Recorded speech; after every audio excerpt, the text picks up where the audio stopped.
निवेश आरोग्य में भाग 26, आहार में निवेश भाग 2, वैद्य दिलीप गाडगे, पुणे। तो मैं बात कर रहा था कि आहार में भी निवेश करने की आवश्यकता इस प्रकार की, और इसका मूल कारण ऐसा है कि हजारों बरस पारंपरिक पद्धति से नैसर्गिक खेती होती आ रही है, लेकिन पिछले 60-70 बरस में जैसे ये संकरित बीज, संकरित पशु, संकरित गाय ये आने लगे और उससे उत्पादन बढ़ने लगा, ज्यादा आकर्षक इस प्रकार का हो गया, जल्दी आने लगा वगैरह, तो किसान बह गए और फिर पारंपरिक खेती को छोड़कर ये संकरित बीज का प्रयोग करना है, इसमें घुस गए, लग गए। इसका एक महत्वपूर्ण परिणाम ऐसा रहा कि ये जो इसमें जो बीज निर्माण होता है संकरित धान के जरिए, वो पुनरुत्पादन क्षम नहीं होता, उससे वो बीज बोने से कुछ नहीं होता, जो हमें उपज चाहिए वो नहीं होती, या फसल हमें जो चाहती है, हम जो चाहते हैं वो नहीं उत्पन्न होती। तो इसलिए किसान को बीज कंपनी पर निर्भर होना पड़ा कि हर बरस बीज कंपनी से बीज खरीदना है। इस प्रकार से उसका दोहरा असर हो गया, एक तो खरीदना हुआ तो खर्चा शुरू हो गया इस प्रकार से, लेकिन उत्पन्न बढ़ रहा है तो ठीक है खर्चा करेंगे, ऐसा लोगों ने सोच लिया।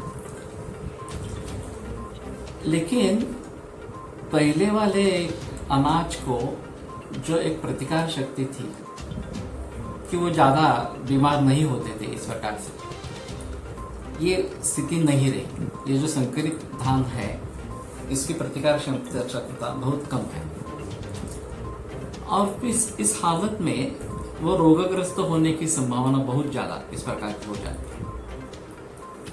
इसी दौरान जीवशास्त्र में जो बाकी संशोधन चल रहे थे, इसमें एक अहम संशोधन था पेनिसिलिन की खोज। खास करके बैक्टीरियल इन्फेक्शन के लिए पेनिसिलिन बहुत अच्छी दवा इस प्रकार से समझ में आई, और फिर बड़े पैमाने पर पेनिसिलिन वगैरह का इस्तेमाल होने लगा वैद्यक शास्त्र में।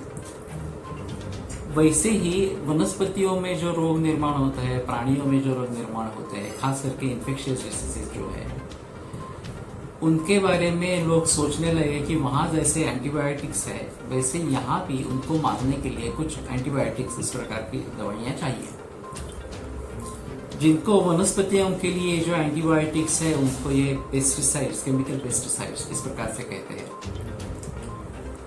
ये केमिकल्स है और वास्तव में यह हमारे आहार का हिस्सा कभी भी नहीं थे। लेकिन जैसे ये बात शुरू हो गई तो ये केमिकल पेस्टिसाइड्स प्रिवेंटिव एस्पेक्ट में भी आने लगे। एंटीबायोटिक्स, अगर कोई रोग हो जाता है, इन्फेक्शियस डिसीज है, तो उसके लिए एंटीबायोटिक्स लेते हैं, उसमें कोई संदेह की बात नहीं।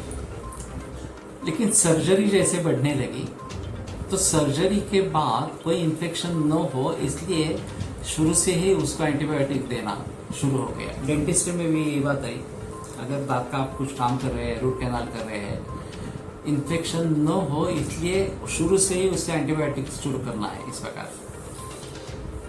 उसी प्रकार से फसल में रोग निर्माण न हो, इन्फेक्शियस डिसीज निर्माण न हो, इसलिए उसको पेस्टिसाइड्स का डोज देना अनिवार्य हो गया।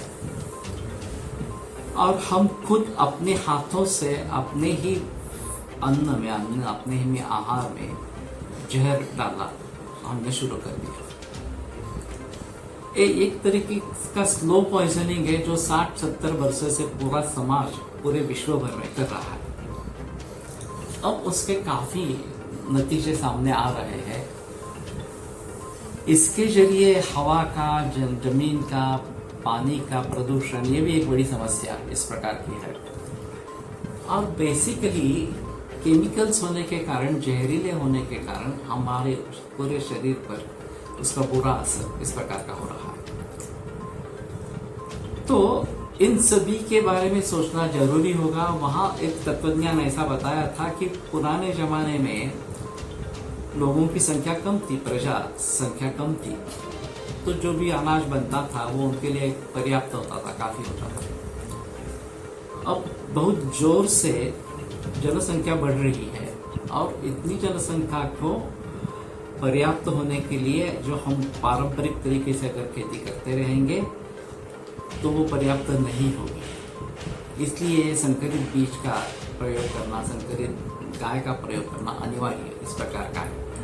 ये लोगों तक ये बात पहुंचाई गई और बहुत बड़े पैमाने पर ये केमिकल खेती का आरंभ हो गया। तो इस सिलसिले को आगे बढ़ाते रहेंगे। नमस्ते।